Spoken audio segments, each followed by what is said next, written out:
السلام علیکم ویورز، امید کرتی ہوں سب خیریت سے ہوں گے اور سب کو قرآن پاک کا ترجمہ سمجھنے میں آسانی ہو رہی ہوگی۔ ویورز، ہمارے دوسرا پارہ کے الحمدللہ 10 رکوع مکمل ہو گئے اور آج ہم اس کا 11واں رکوع سٹارٹ کریں گے انشاءاللہ۔ دیکھتے ہیں رب تعالیٰ کیا ارشاد فرماتا ہے۔ اعوذ باللہ من الشیطان الرجیم، بسم اللہ الرحمن الرحیم۔ یسألونک، اور پوچھتے ہیں آپ سے، عن الشہر الحرامی، شہر حرام کے متعلق، یعنی حرمت والے مہینے کے متعلق، قتال جنگ فیہ، اس میں، قل آپ فرمائیے، قتال لڑائی، یعنی حرمت والے مہینے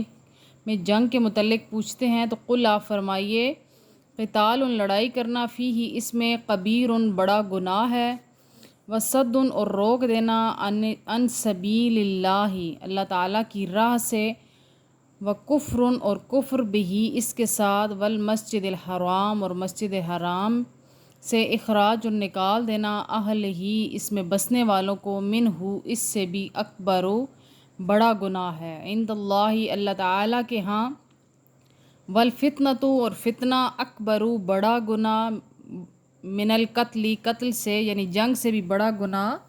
فتنہ ہے، ولا یزالون اور ہمیشہ رہیں گے، یقاتلونکم تم سے لڑتے رہیں گے، حتیٰ یہاں تک کہ یردوکم پھیر دیں تمہیں، عن دینکم تمہارے دین سے، ان استطاعتوا اگر بن پڑے، ومن اور جو، یرتدد پھرے، منکم تم میں سے، عن دین ہی اپنے دین سے، فیمت اور پھر مر جائے، وہو حالانکہ وہ کافر ہو، فاولئک تو یہی ہیں وہ، حبطت ضائع ہو گئے، اعمالہم ان کے اعمال، فی دنیا میں، والآخرتی اور آخرت میں،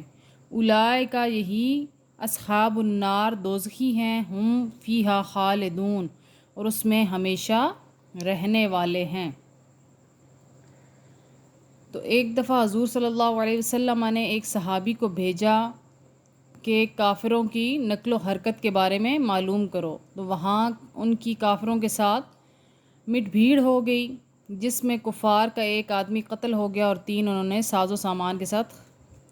گرفتار کر لیے، وہ حرمت والے مہینے میں، یعنی رجب کے مہینے میں۔ تو ان لوگوں نے اس بات کا بتنگڑ بنا لیا کہ تم لوگ اس حرمت کے مہینے میں بھی مسلمان اگر لڑائی کرتے ہیں تو صرف نصیحتیں کرتے ہیں اور خود عمل نہیں کرتے۔ تو رب تعالیٰ نے قرآن پاک میں واضح ارشاد فرما دیا کہ اپنے حبیب سے کہا کہ اے حبیب، آپ فرما دیجئے کہ جنگ سے بھی بڑا فتنہ فساد برپا کرنا ہے، کہ جو تم لوگ فساد برپا کرتے ہو، تم لوگ جو مستحق ہیں ان کو بھی مسجد حرام میں جانے سے روکتے ہو، اور جو وہاں کے رہنے والے ہیں ان کو وہاں سے نکالتے ہو، اللہ تعالیٰ کی راہ میں عمل کرنے سے روکتے ہو، تو یہ تو جنگ کرنے سے بھی بڑا فتنہ ہے۔ تو رب تعالیٰ نے یہاں فتنہ کو، شر پھیلانے کو، جنگ سے بڑا گناہ کہا ہے۔ پھر فرمایا کہ کہ وہ کوشش میں لگے رہیں گے کہ تمہیں تمہارا دین چھڑوا سکیں، اور جو کوئی دین سے پھر گیا اور اس حالت میں مر گیا تو اس کے تمام اچھے اعمال ضائع ہو گئے، اور پھر وہ ہمیشہ ہی جہنم میں رہنے والے ہیں۔ اللہ پاک معاف کرے اس وقت سے۔ ان الذین، بے شک جو، آمنوا ایمان لائے، والذین اور جنہوں نے، ہاجروا ہجرت کی، وجاہدوا اور جہاد کیا، فی سبیل اللہ اللہ تعالیٰ کی راہ میں، اولئک یہی لوگ، یرجون امید رکھتے ہیں، رحمت اللہ اللہ تعالیٰ کی رحمت، واللہ اور اللہ تعالیٰ، غفور الرحیم بخشنے والا رحم کرنے والا ہے۔ یہاں پہ رب تعالیٰ کے خاص بندوں کا ذکر ہو رہا ہے جو جہاد کرتے رہے، اللہ کی راہ میں لڑتے رہے، تو رب بخشنے والا اور رحم کرنے والا ہے، اور اللہ کی رحمت بھی انہی کے لیے ہے۔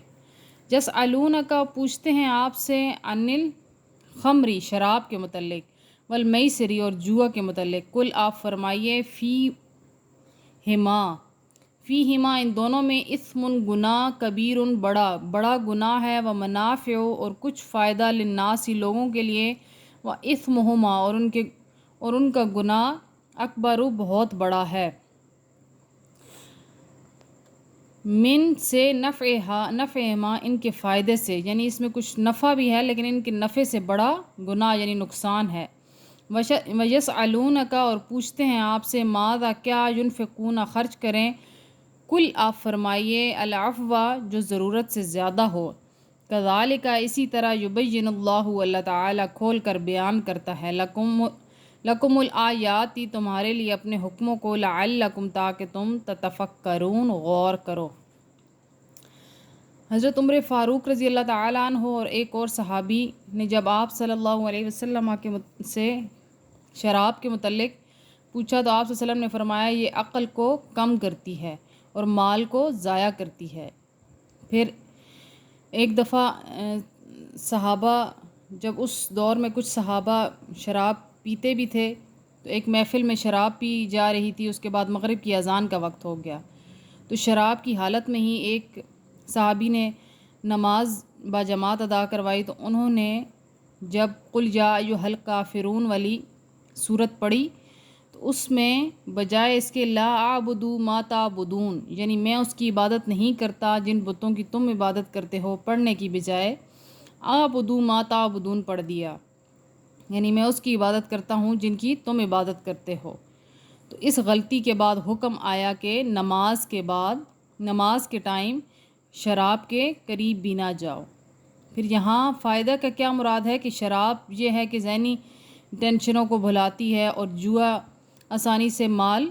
آپ کو مل جاتا ہے، لیکن قرآن پاک میں بھی فرما دیا کہ آسانی تو ہے لیکن اس کا نقصان آسانی سے زیادہ ہے، اس لیے منع کر دیا گیا اس سے۔ پھر پوچھتے ہیں کہ ہم کیا خرچ کریں، تو رب تعالیٰ نے فرمایا جو بھی تمہارے پاس ایکسٹرا، یعنی جو تم خرچ کر سکو اس کے بعد جو تمہارے پاس بچ جائے